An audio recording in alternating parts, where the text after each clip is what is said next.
Le mercure monte. Mais c'est fou. C'est le moment d'acheter.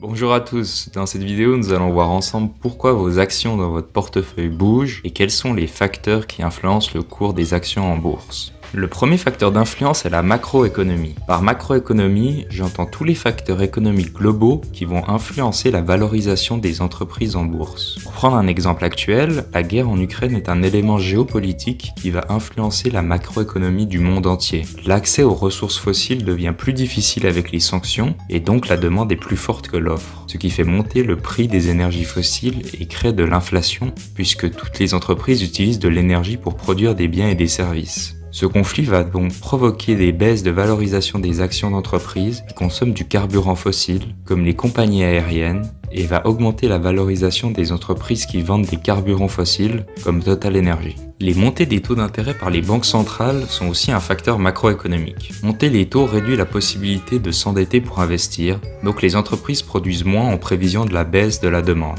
Les montées des taux d'intérêt se suivent souvent de baisse de la bourse, comme l'illustre ce graphique. Les montées des taux affectent encore plus les entreprises de croissance comme Google, car ces entreprises sont valorisées via l'actualisation des flux de trésorerie futurs. En français, ça veut dire que les bénéfices futurs sont pris en compte pour la valorisation grâce au taux d'intérêt. Plus le taux est élevé, moins les bénéfices futurs ont de l'importance, donc ces entreprises baissent fortement lorsque les taux montent. Et comme les taux vont continuer à monter pour combattre l'inflation, prépare-toi quoi.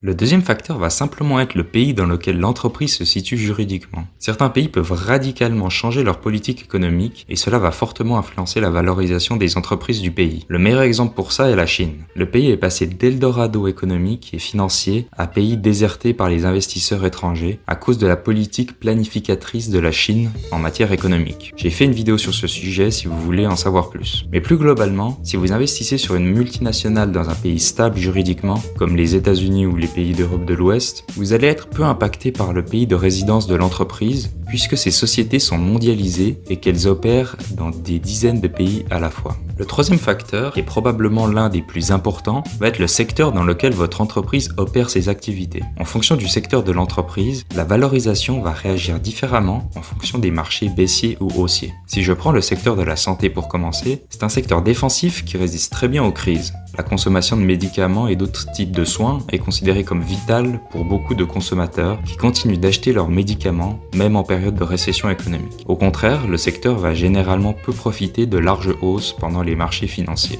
Ensuite, nous avons le secteur de la technologie, un secteur offensif qui ne résiste pas bien aux crises. Comme dit précédemment avec Google, ces entreprises sont très sensibles au taux d'intérêt et donc ont tendance à beaucoup baisser pendant un marché baissier. Même raisonnement pour la consommation discrétionnaire et les secteurs financiers qui sont très cycliques et donc encaissent mal les baisses et très bien les hausses. La consommation de base, comme la nourriture, les shampoings, le dentifrice, reste vitale en temps de crise et résiste bien aux baisses. L'énergie, secteur fossile pour la plupart des entreprises, va beaucoup dépendre du cours du pétrole ou du gaz. On peut le voir sur ce graphique avec Total Energy en orange et le cours du pétrole en bleu. Ces entreprises ont tendance à avoir un bon rendement, mais une croissance faible. Ils sont plutôt un secteur défensif. Pour illustrer comment ces secteurs réagissent au remous des marchés, j'ai encore un petit graphique à vous montrer. Home Depot, une société de consommation cyclique qui vend des meubles en bleu, et Walmart, société de consommation de base en orange. On observe bien que la courbe bleue est beaucoup plus volatile que la courbe orange, car ce secteur est offensif et réagit donc plus aux fluctuations de marché. Tout ça pour dire ne paniquez pas si vos secteurs offensifs ont tendance à bien baisser pendant les bear markets. C'est totalement normal.